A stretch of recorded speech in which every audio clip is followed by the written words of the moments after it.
حضور نے فرمایا تھا تکون النبوۃ فیکم ما شاء اللہ ان تکون، اے مسلمانوں نبوت تمہارے مابین موجود رہے گی جب تک اللہ چاہے گا کہ موجود رہے، یعنی میں موجود رہوں گا تمہارے مابین جب تک اللہ چاہے گا۔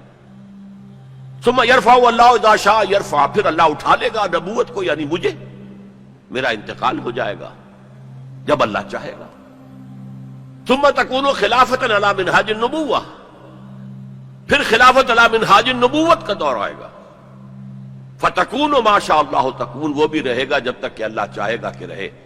ثم یرفع اللہ اذا شاء یرفع، پھر اللہ اسے بھی اٹھا لے گا جب اللہ چاہے گا۔ ثم تکون ملکا عاضا، پھر کاٹ کھانے والی ملوکیت کا دور آئے گا۔ یہاں سے اسلام کا زوال شروع ہو گیا، دور نبوت، دور خلافت راشدہ، مکمل اسلام، کامل اسلام، علی منہاج النبوۃ خلافت، نبوت کے عین نقش قدم پر خلافت، یہ تھا ہمارا جو اصل ہماری معراج تھی امت مسلمہ کی۔ لیکن اب کیا ہوا؟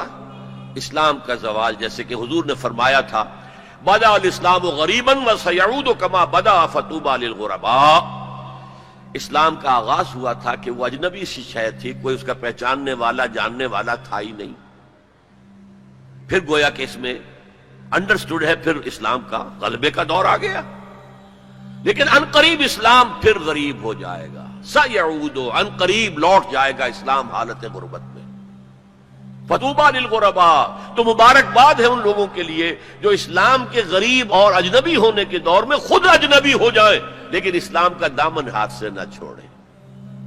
لوگ کہیں یہ دقیانوسی ہیں، یہ ملاٹے ہیں، یہ فلاں ہیں، یہ فلاں ہیں، نجات پسند ہیں، فینیٹکس ہیں، جو بھی کہیں سنیں، لیکن یہ ہے کہ اسلام کے دامن سے چمٹے رہیں۔ فطوبی للغرباء، تو اسلام کا تو میں پہلے بھی بتا چکا، اب دوبارہ نوٹ کر لیجئے، خلافت راشدہ کے اختتام سے زوال شروع ہوا اور وہ جاری رہا درجہ بدرجہ۔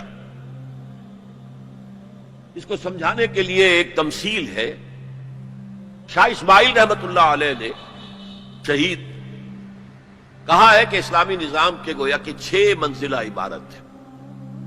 پہلی منزل فوراً گر گئی، یعنی حکومت کا شورائی نظام ختم ہو کر خاندانی نظام جو ملوکیت کی بنیاد ہوتا ہے وہ شروع ہو گیا۔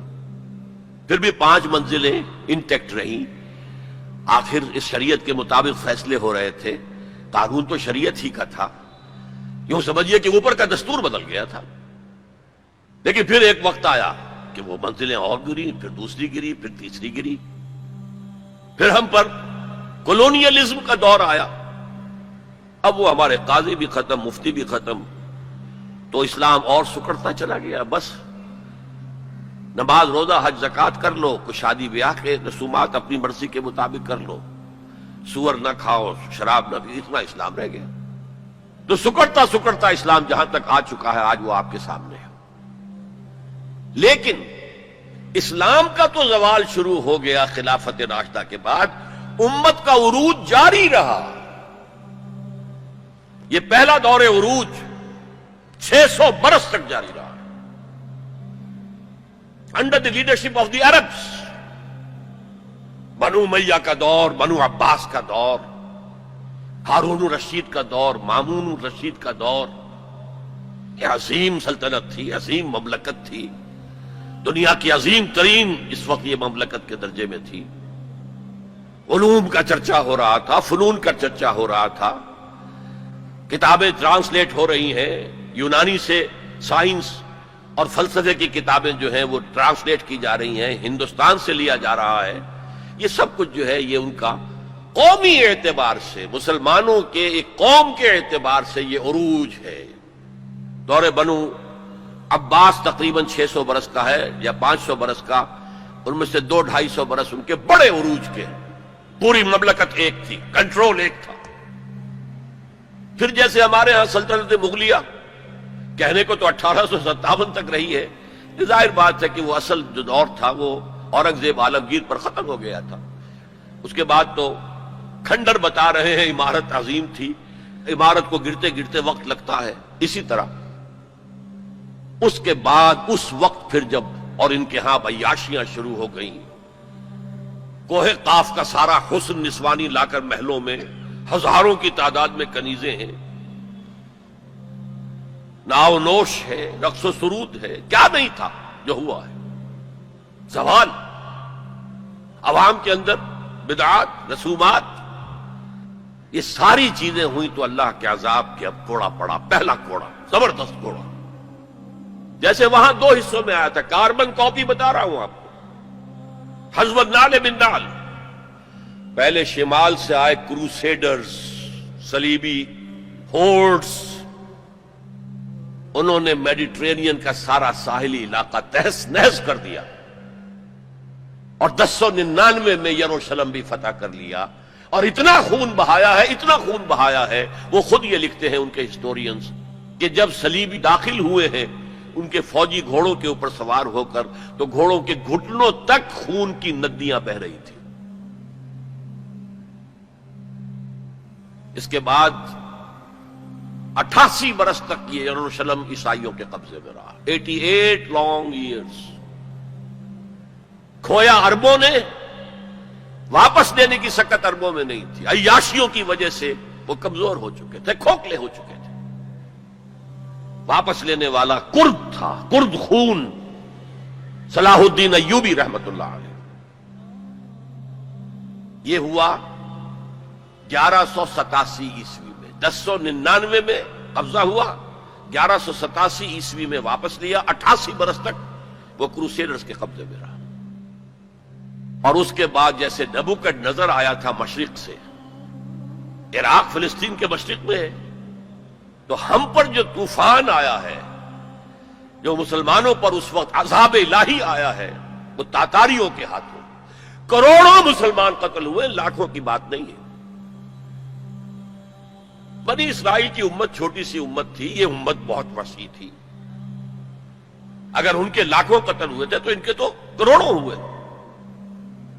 خارزم شاہ کی عظیم مملکت، سینٹرل ایشیا کی عظیم ترین سلطنت جو قائم ہوئی ہے تاریخ میں، ختم، تہس نہس. ایسا بھی کیا ہے تاتاری وحشیوں نے کہ ایک آبادی کے تمام انسانوں کو قتل کرنے کے بعد ان کے صرف سر علیحدہ کیے، سریاں، ان کو جمع کر کے ایک پہاڑی کی شکل بنائی. اس پہاڑی پر تخت جما کر ایک وحشی تاتاری سردار نے بیٹھ کر شراب پی. اور مسلمانوں پر دہشت اس درجے تھی کہ اگر 15-20 مسلمان بھی کہیں کوئی تاتاری جو ہے انہیں مل جاتا تھا اکیلا، اور وہ مسلح بھی نہیں، اور وہ کہتا تھا کھڑے رہو یہیں پر، میرے پاس اس وقت تلوار نہیں ہے، میں تلوار لے کر آ کے تم سب کو قتل کروں گا. وہ کھڑے رہتے تھے جیسے کہ بھیڑیں بکریاں کھڑی ہوں، اور وہ آ کر ایک ایک کو قتل کرتا تھا.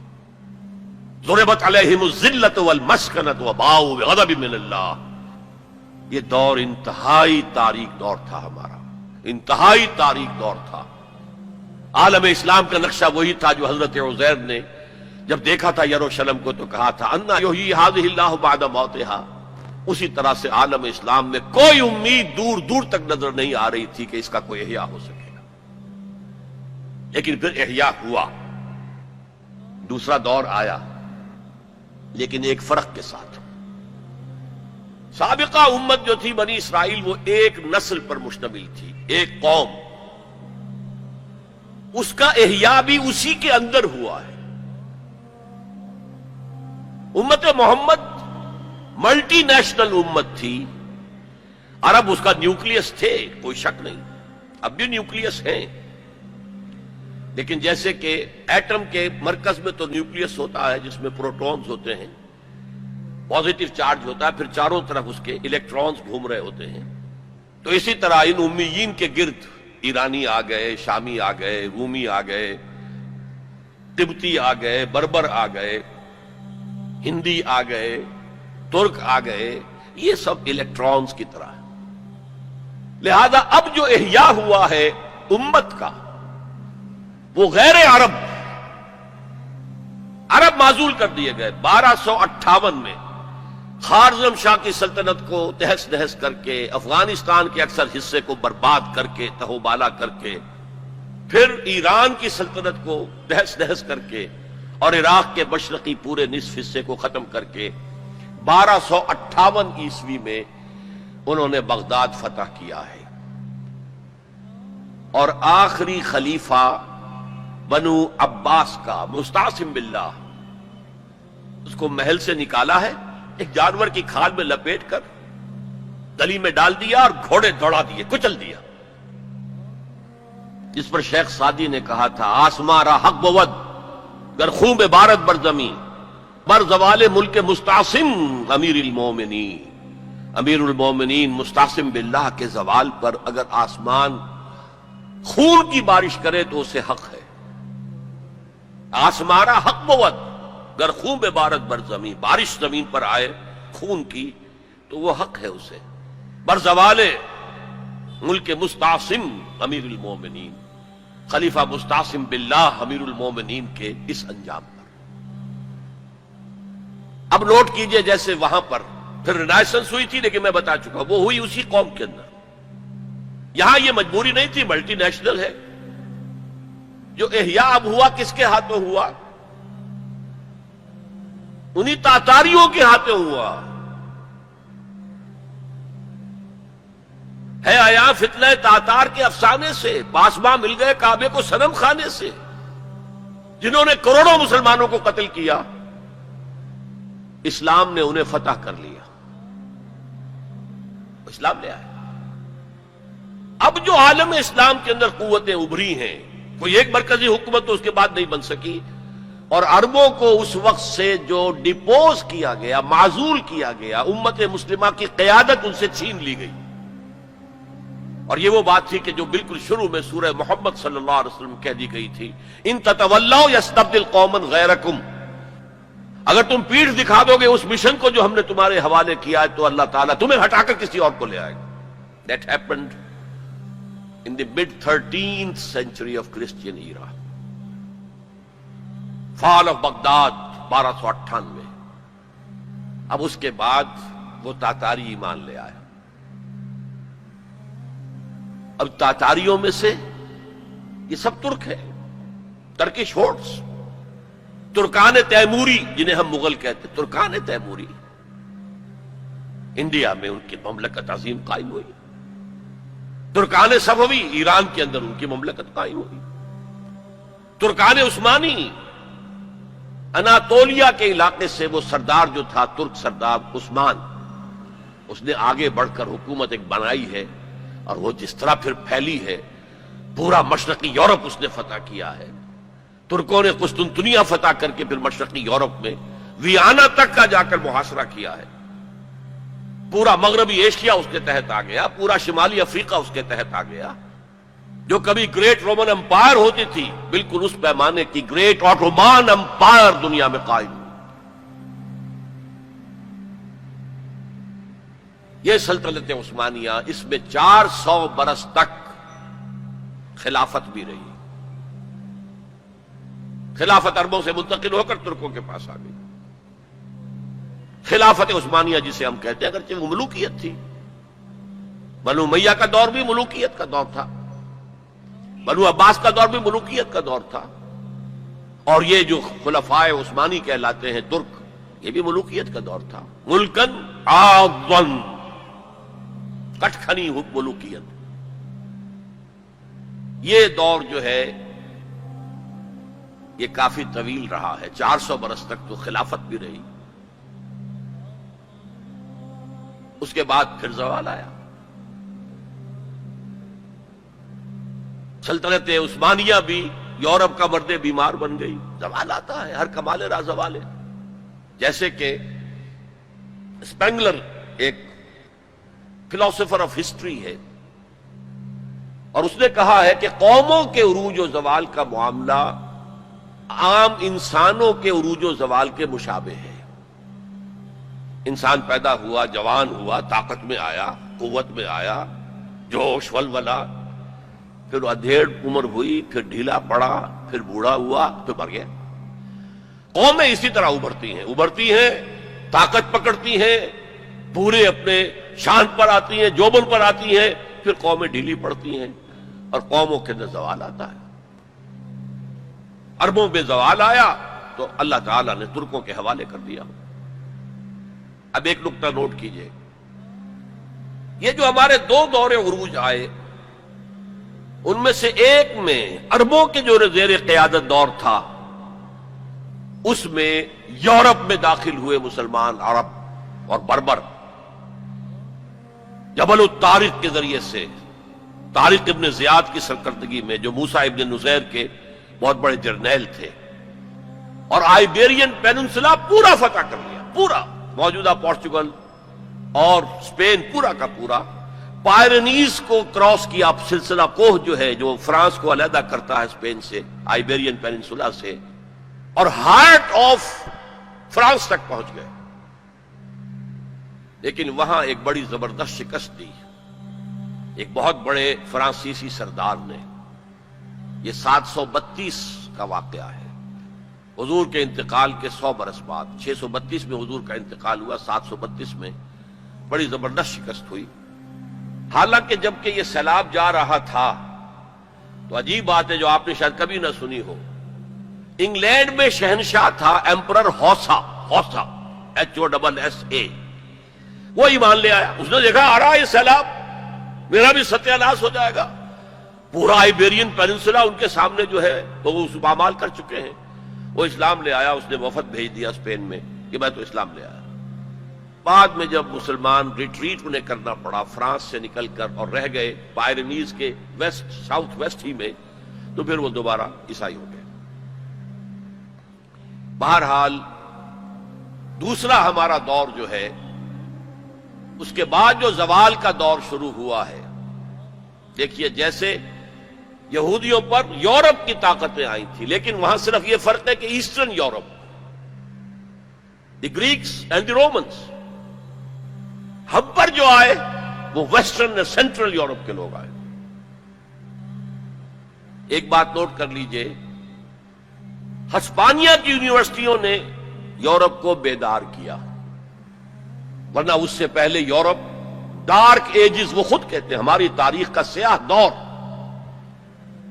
پوپ کی حکومت اتنی شدید تھی، اتنی متشدد تھی، سائنس کی تعلیم حرام، فلسفے کی تعلیم حرام، کسی گھر سے اگر سائنس اور فلسفے کی کتاب نکل آئے گھر جلا دیا جائے گا۔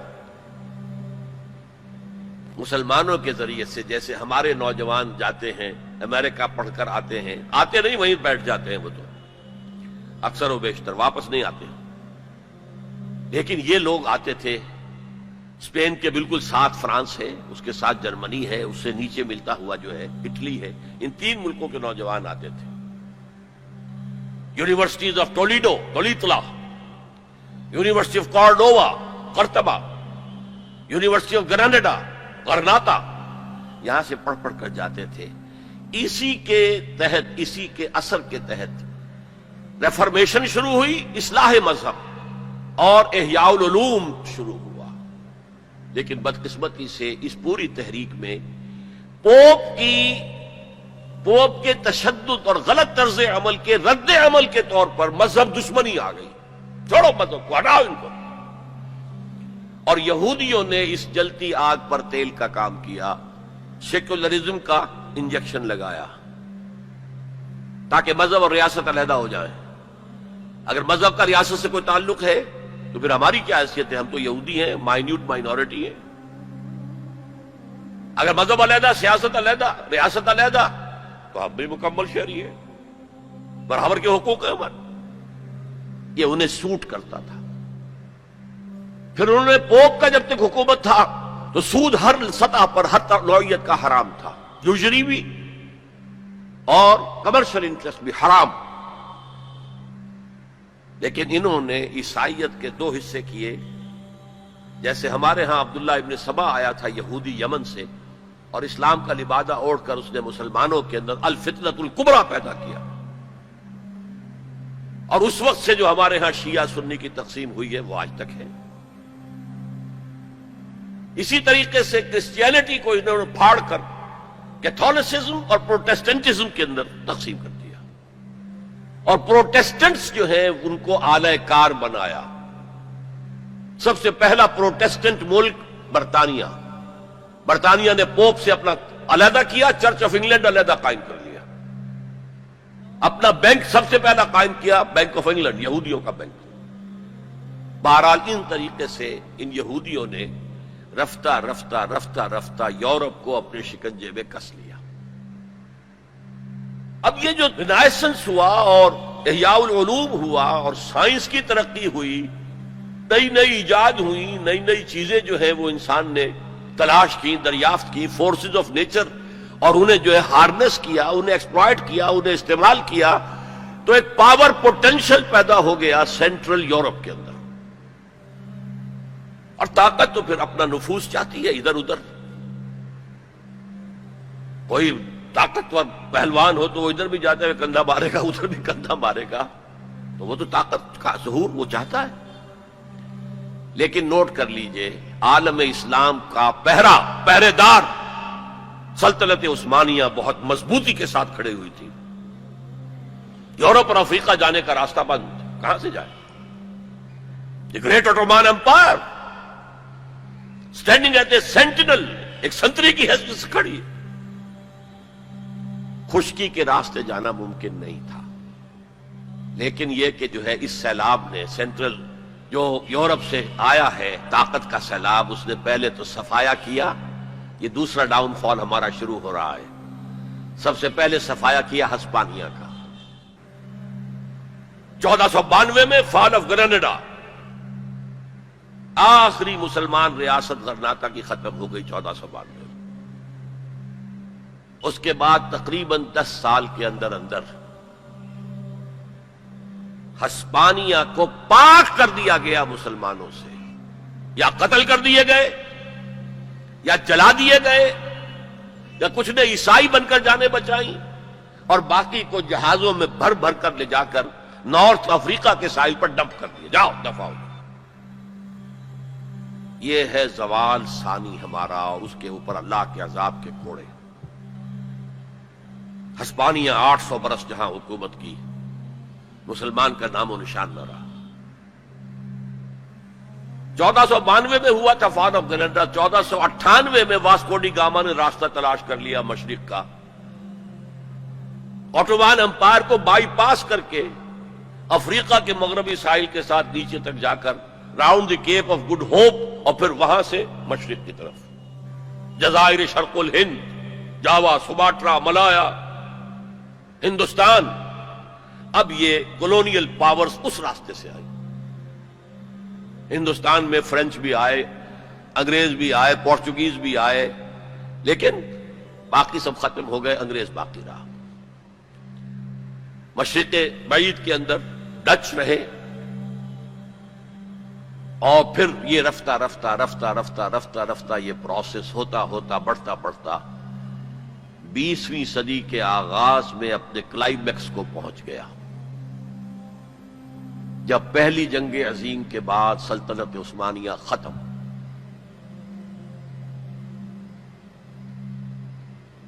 حصے بکھرے، بلکانائزیشن جسے کہتے ہیں، بلقان کی ریاست میں یہ سب کیا تھی؟ یہ تو ترکوں کی حکومتیں تھیں۔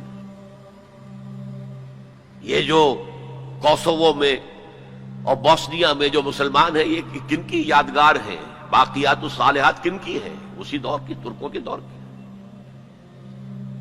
لیکن اب سلطنت عثمانیہ بھی ختم۔ عربوں نے انگریزوں کی مدد کی، کرنل لارنس نے عربوں کو آمادہ کیا بغاوت پر۔ عربوں نے بغاوت کی، انگریزوں کی مدد کی، اور خود ہندوستان سے ہندوستانی فوج گئے انگریز کے تحت، اور انہوں نے جا کر انگریز کی مدد کی۔ جنرل ایلن بی کو قبضہ لے کر دیا یروشلم کا، اور جنرل ایلن بی نے جا کر ٹھوکر ماری تھی صلاح الدین ایوبی کی قبر کو۔ سلاڈین، وی آر اگین ہیئر۔ یہ ہمارا زوال جو ہے انتہا کو پہنچ گیا پہلی جنگ عظیم کے بعد۔ وعدے کیے گئے تھے عربوں سے تمہیں آزادی دیں گے، لیکن ہوا کیا؟ حصے بکھرے کر دیے، ٹکڑے کر دیے۔ یہ تمہارا، یہ میرا، یہ اس کا۔ عراق اور مصر ہمارے برطانیہ کے، شام فرانس کا، لیبیا اٹلی کا، پھر الجزائر فرانس کا۔ یہ ساری تقسیم، بندر بانٹ، اس حدیث کا نقشہ سامنے آ گیا جو حضور نے ایک دفعہ صحابہ سے کہا، یوشک ان تداعی علیکم الامم، مجھے اندیشہ ہے کہ ایک وقت آئے گا کہ دنیا کی قومیں تم پر ایک دوسرے کو دعوت دیں گی، آئیے آئیے آئیے، یہ نرم کھانا موجود ہے، بہت اچھا نرم گرم، آؤ میں ادھر سے کھاؤں گا تم ادھر سے کھاؤ۔ جیسے دسترخوان پر کھانا چن کر کوئی خاتون خانہ بلاتی ہے، جناب تشریف لائیے، اس طرح قومیں تم پر ایک دوسرے کو دعوت دیں گی۔